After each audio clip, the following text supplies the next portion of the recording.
Hey, thanks again for tuning into Things Workshop here on YouTube. Hope you're all having a great day. So today we're going to be talking about Greythorne. Ooh, excuse me, I have the hiccups. Greythorne by Crystal Smith. It's the second novel in the Bloodleaf series. If you saw my review for Bloodleaf, you already know that I kind of had some mixed feelings. Ooh, sorry. I had some mixed feelings about it. Overall, I did enjoy it, but my biggest pet peeve was I felt like, Princess Aurelia, I don't think she had enough character development in that novel. That completely changes here. I have to say I was super thrilled with this novel because I think it really picked up the development of her character and really focused a lot on that. It zeroed in on Aurelia as a character, and it really allowed her character to just kind of come into herself and grow and be different. One second, let me see how it looks.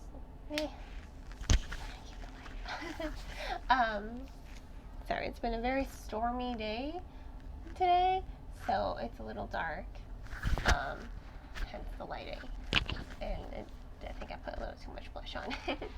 But I really think Smith was able to remedy what was probably my biggest pet peeve in the first novel, that character development. I really thought it was lacking in the first novel, but here she really does grow. She goes through so much, and she is so much different than she was in the previous novel. Some time has passed. A couple months have passed between book 1 and book 2, and a lot has happened. The tribunal, they are still in control of her kingdom, so her brother's kind of like this outcast king for his people. He is in his kingdom. He does get to live in his kingdom. However, the tribunal does like to make their appearance known. They still have control of the palace. And, he's only 12 in this novel, so it's a lot that he has to handle. And that's something else I thought was really nice in this book. You have different perspectives. You get to see her brother's perspective. You get to see, it is, a majority is her perspective, a vast majority of it, but you do get like these little one chapter snippets of other perspectives, and they don't seem out of place. I just read a novel where I had an issue with these character perspectives because I felt like they didn't add anything to the novel. Review for that to come soon. I don't want to spoil it, but in this novel they're there. They are there. They're like little one chapter one-offs, but they add more to the story. They add a little bit more intrigue. They add a little bit more depth to the plot. They had more scope, I should say. They had more scope to the plot. Definitely, especially now because you have a new villain. Lady Arsenault. She is very formidable, and I think I like her more as a villain versus the character in the first novel, whose name I've already forgotten. That's how much he stood out to me versus her. You really get to know the villain in this novel. You get to know her origin story. You get to know who she is as a villain and why she hates Aurelia so much. There is a lot of depth to their relationship as far as the storytelling goes, and that's why I like this novel a little bit more, because there's more to it. The first novel, started off as just kind of like a retelling of the Goose Girl, right? But it was it was a loose retelling, to be perfectly honest. And I think Smith kind of just took her story and she just went with it. She's just like, well, it's not a retelling anymore. I'm going to do whatever I want, So I think that's what she did with this novel, and I'm really pleased that she did, because you have there's like a ghost story in this novel. Yes, and ghosts were really prevalent in the first novel. Ghosts were very important in the first novel, but here they're not really that important. Now it's more of just a ghost story that's really important. And this ghost story connects to the history of the land overall. That's my kitten, by the way, Mr. J the kitten. who thinks he's Batman because he's a good boy. Just in case you guys were wondering. But that's why I appreciated this novel more and why I liked it more, because there is a larger scope to the storytelling. You know, so much time has passed. You kind of need these other perspectives to sort of give an idea of where we are in this world. You know, we have more characters that are introduced. We have another type of magic that's introduced, feral magic. It's so interesting to see the feral magic opposite the blood magic, you know. They are so similar but so dissimilar at the same time. So it's really good that they mirror one another. And I liked how they mirrored one another. I thought it was really interesting to see feral magic at play here.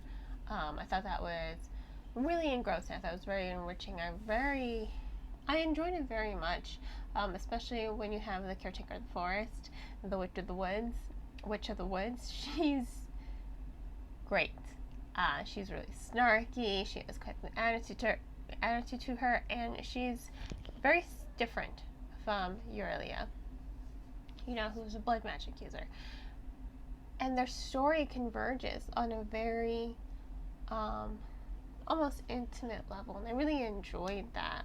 Once again, Smith did such an excellent job with this novel and carrying her premise into a new way, because she expands on so much. She expands on the history.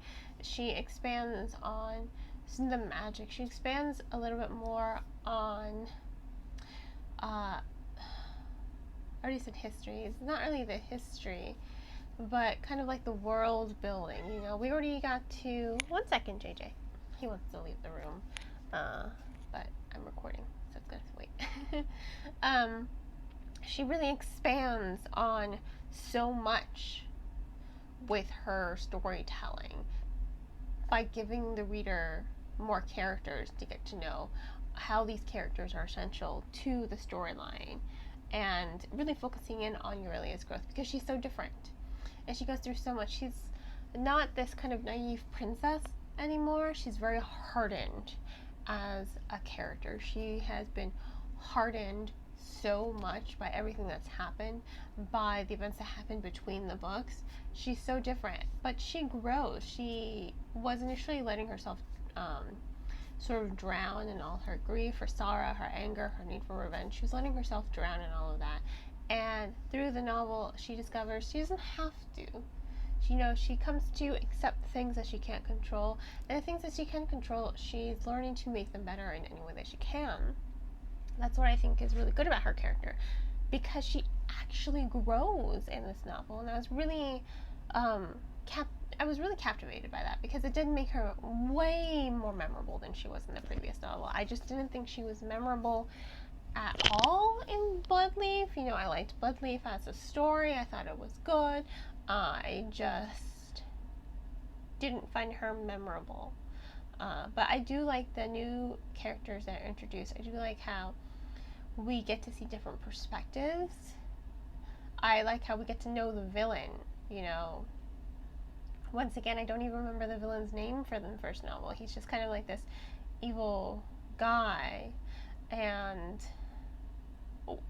I just didn't connect to him. Whereas, with Lady Arsinoe, I don't like her, but at least I can, there's a wall between me and the villain and getting to know the villain. I did appreciate that there was more development to creating the villain, to giving her personality, to giving her some depth, to making her a proper villainess. There's really nothing redeemable about her, but you're interested in her.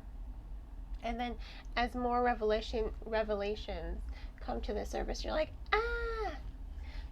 there's just so many plot twists. There are so many revelations in the story to keep the momentum up. It's rising, and that's what makes this story more engaging as well than the previous novel. I kind of just flew through it.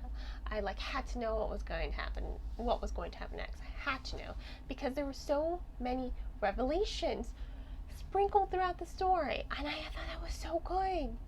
I really did, and I loved the pacing of the story. I love the plot twists, because there are so many plot twists. I think there are at least 3 really good plot twists, but I don't want to spoil them for you, that were just so compelling. And I was just like, what? And I was just like, what? And I was like, what? But I was like, oh, it was so good. I love this plot twist, and I love all the revelations that are sprinkled throughout the novel. I will say this, right when you get to that climax at the end, there's a lot happening.